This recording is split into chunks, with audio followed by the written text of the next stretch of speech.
Selamat siang Pak Rahmat. Selamat siang Ibu, gimana Bu, sehat? Sehat. Saya ada perlu nih sama Bapak. Oh iya Bu, monggo monggo, ini saya lagi Ya, senggang kok Bu. iya, ada yang mau saya konsultasikan nih sama Bapak. Kira-kira apa Bu? Kayaknya lagi pusing gitu. Ini capek saya Pak, habis keliling-keliling ini apa? Mmm, Anak-anak ini kan kalau setiap waktunya sholat kan kayak gitu ya, apa nggak sat set gitu loh Pak. oh, Jadi apa ya? Saya harus apa? Keliling-keliling gitu supaya anak-anak ini aktif gitu pelaksana sholatnya gitu. Jadi gimana ya gitu caranya supaya anak-anak ini melaksanakan sholat berjamaah di masjid sekolah itu tuh nggak males gitu loh Pak. nah kira-kira nih obrolan kita ini mau ngasilin apa Bu? Kira-kira Ibu pengen mencapai apa dari obrolan kita ini hari ini Bu?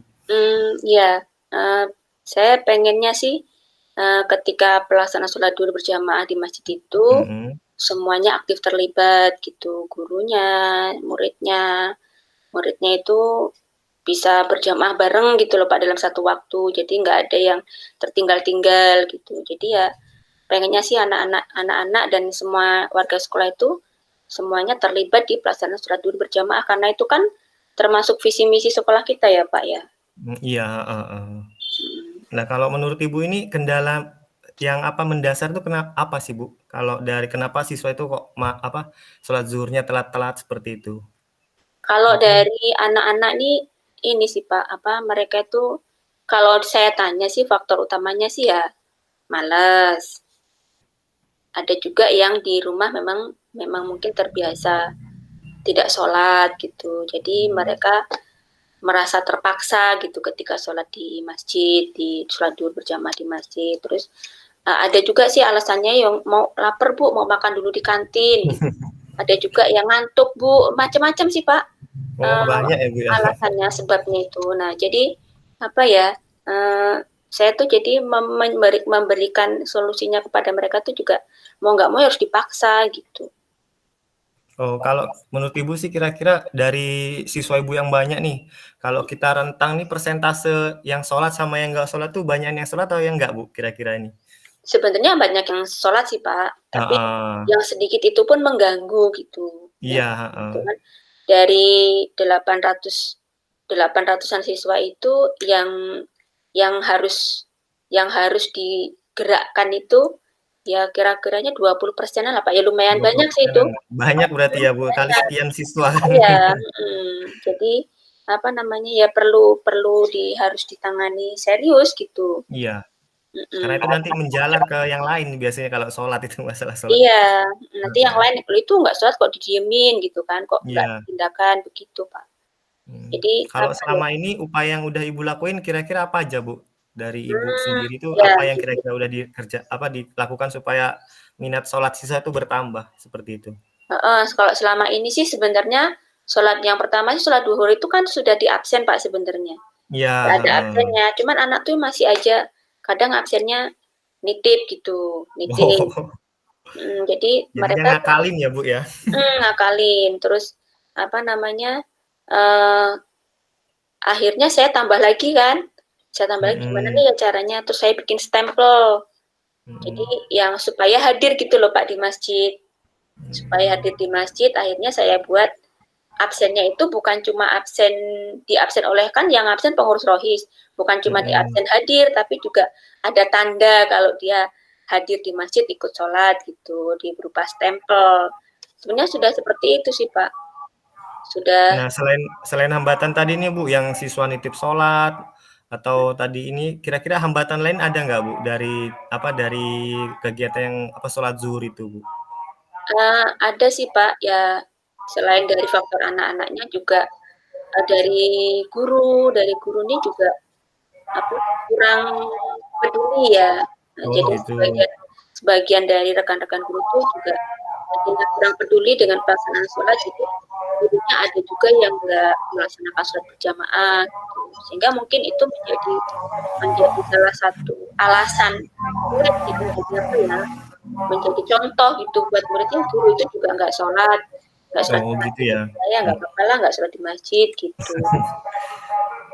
Jadi ya dari teman-teman Ibu juga berapa ada yang ini ya, sholatnya mungkin di akhir waktu atau di apa, di rumah ya mungkin seperti itu. Iya Padahal sih. kalau mereka tertib itu malah jadi contoh sebenarnya jadi ini Mhm. ya, Bu, ya.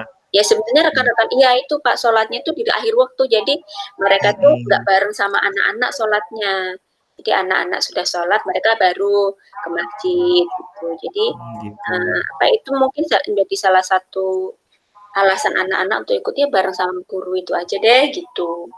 Nah ini jadi masalah juga sih buat saya ini Pak. Jadi saya tuh antara anak sama rekan guru itu harus saya gerakkan gitu.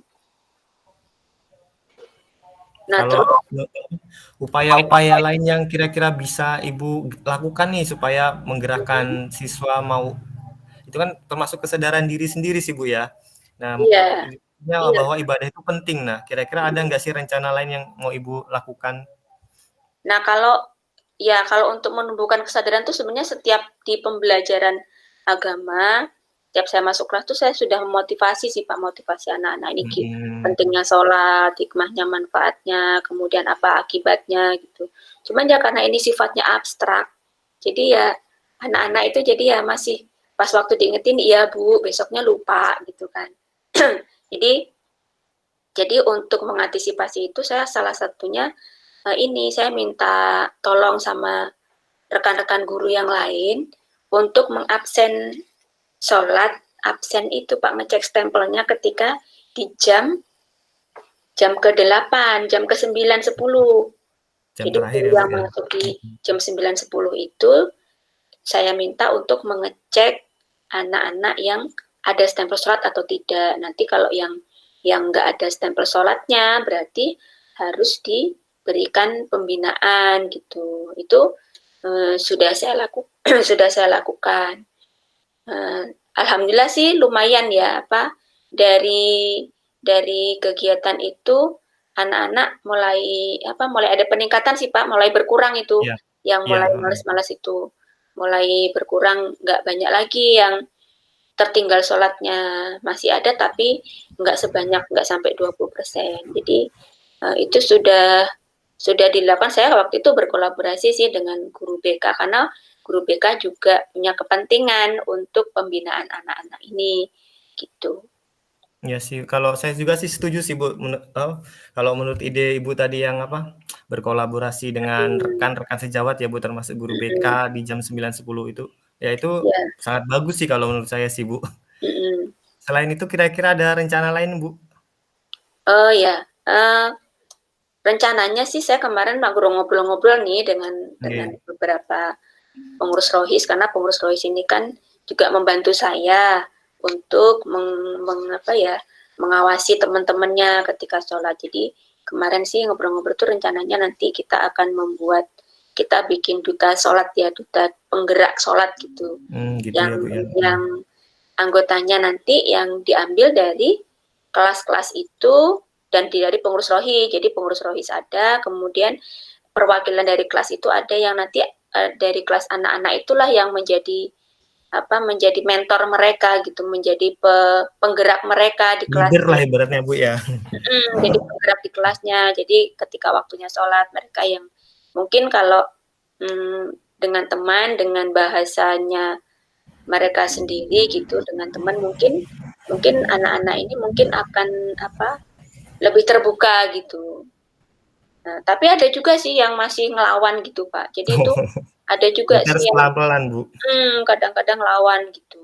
Jadi ada pengurus rohis itu yang Bu, waktu kita membicarakan rencana itu, Bu ini loh Bu, anak-anak itu kalau kita pas ngecek stempel surat aja ada yang lawan loh Bu, apalagi nanti kita nyuruh-nyuruh gitu.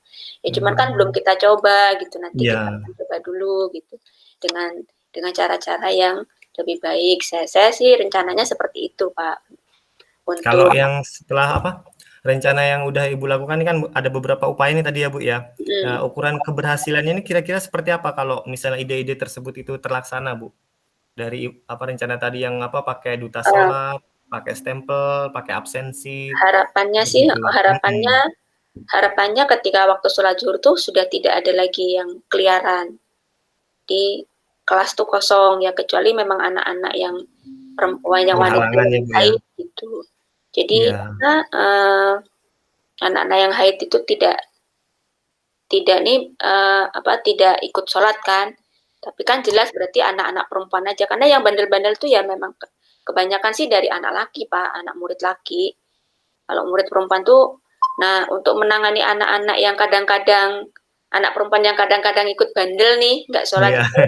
itu, kami meriksa, Pak, diperiksa. Kalau dia haid, kami diperiksa, dilihat apa dipegang aja sih, dipegang. Ini ditanya apakah memang betul ada absen haidnya. Jadi ketahuan kalau dia nanti sholat atau tidak, waktunya haid kapan nanti ketahuan. Jadi harapan saya gitu sih Pak, nanti nggak ada lagi gitu anak-anak itu yang waktunya sholat tapi dia masih nggak sholat gitu, harapannya seperti itu. Iya sih, saya sih setuju juga sih Bu. Jadinya ketika ide-ide Ibu tadi terlaksana nih, jadinya semua sholat semua kecuali yang maksudnya berhalangan ya. Itu kan salah satu Ya, peningkatan iman dan takwa. Itu kan padahal apa salah satu ciri berkarakter dari siswa ya Bu ya. Bagus sih itu konsepnya Bu. Kira-kira kalau itu tercapai, yang mau jadi komitmen Ibu supaya itu apa ya, tetap berproses bagus seperti itu. Komitmennya seperti apa Bu terhadap upaya yang mau dilakukan? nanti saya sih yang pasti saya harus tetap konsisten ya, konsisten melaksanakan rencana itu, membimbing anak-anak rohis ini supaya mereka juga mentalnya kuat untuk jadi penggerak-penggerak di gerakan sholat itu. Terus saya juga berupaya untuk semakin menguatkan anak-anak di pembelajaran PAI-nya. Gitu. Mungkin dengan kegiatan kultum di masjid ketika Ya, Prakarsa 2 itu disisipkan tentang manfaatnya sholat dan sebagainya. Kita tumbuhkanlah motivasinya dari kesadaran dirinya melalui sentuhan-sentuhan rohani gitu. Komitmennya seperti itu. Jadi nanti harapannya saya dan pengurus rohis berkomitmen untuk supaya rencana ini bisa berjalan dan pelaksanaan sholat itu bisa berjalan dengan baik, programnya berjalan baik, termasuk dapat dukungan dari guru-gurunya juga gitu. nah itu penting ya Bu ya. Karena kalau nggak ada dukungan dari rekan guru ya, Akan susah. iya akan terjadi ganjing ya nggak seimbang gitu muridnya aktif kok gurunya kok enggak, seperti itu sih Pak. Ya, berarti kalau saya simpulkan dari permasalahan Ibu tadi, berarti kan ada permasalahan di siswa ya Bu ya terkait sholat zuhur. Nah, mungkin nanti Ibu tadi kan berencana punya ide berkolaborasi dengan rekan sejawat tadi ya Bu ya, membuat Dengan pengurus nota rohis. sholat. Ya, semoga nanti ketika proses itu berjalan, terus ide-ide Ibu dapat terlaksana dengan baik, jadinya motivasi siswa untuk melakukan sholat zuhur itu lebih bagus lagi Bu ya. Iya, Pak, Ya, semoga betul. seperti itu berjalan dengan lancar ya Bu ya. Ya, terima kasih Pak. Ya, Ya, nanti kira-kira perasaan Ibu ini setelah obrolan kita hari ini gimana, Bu? Menjadi alhamdulillah, lega apa tambah pusing lagi, Bu? alhamdulillah Pak. Paling nggak saya ini punya pencerahan ya. Saya Mhm. menemukan kira-kira solusinya gini nih. Saya tahu siapa yang harus saya libatkan dalam rencana saya dalam mewujudkan ide-ide gitu. Saya juga mengharap dukungan dari Bapak sih untuk Iya, Bu, bisa kita bisa berkolaborasi ya, Bu, ya. untuk bisa menggerakkan teman-teman kita yang lain gitu Pak. Iya, Seperti itu. ya. Ya, semoga proses tadi sholat zuhur tadi berjalan dengan baik, siswa jadi tertib sholatnya, Bu, ya. Karena Ya, kan itu ya amal jariah juga buat kita sebenarnya kan. iya betul Pak. Ya, semoga kita dapat berkolaborasi, semua berjalan dengan lancar ya, Bu, ya. Amin. Ya, amin. Terima Ya. kasih. Kira-kira ada yang mau disampaikan lagi nggak, Bu, terkait masalah Ibu? Kayaknya cukup deh Pak. Cukup ya, Bu, Terima kasih ya, ya Bu, Pak ya? ya. Pak Rahmat Oke, sudah meluangkan sama-sama, Bu. waktu, untuk sharing dengan saya. Setengahnya saya nanti bisa menyampaikan ini ke rekan MGMP saya Pak sama Bu Nurul, Iya, sama guru PAI dan pembina Rohis supaya kita bisa saling bersinergi untuk mewujudkan anak-anak yang memiliki profil pelajar Pancasila kan gitu ya Pak ya. iya. Uh, Tujuan kita kan sebenarnya itu ya, Bu, tujuan bersama dari sekolah ya, kita kan. Iya. ya, Semoga dapat baik, tercapai ya, Bu, ya, keinginannya, Bu, ya. Nanti ya, kalau ada problem lagi kita ngobrol-ngobrol lagi ya, Bu, ya. ya Pak siap, ya Iya. siap. Terima Terima kasih, kasih ya Bu. Pak waktunya. Sama-sama, Bu. Saya pamit Pak, saya ada jam di Oke, Bu. kelas. Oke, Bu. Ya, Monggo. terima kasih. Assalamualaikum. Waalaikumsalam.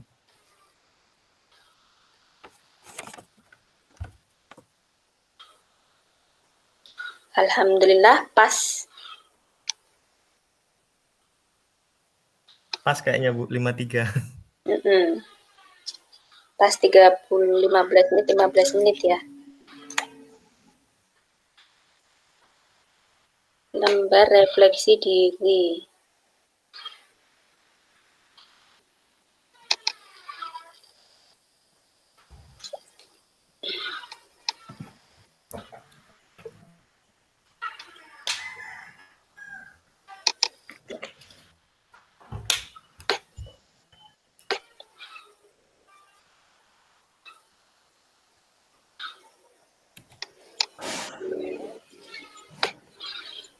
Demikian praktek coaching dari saya, Bu Nur Hayati dan Pak Rahmat Kurniawan untuk memenuhi tugas ruang kolaborasi modul 2.3 praktek coaching supervisi akademik.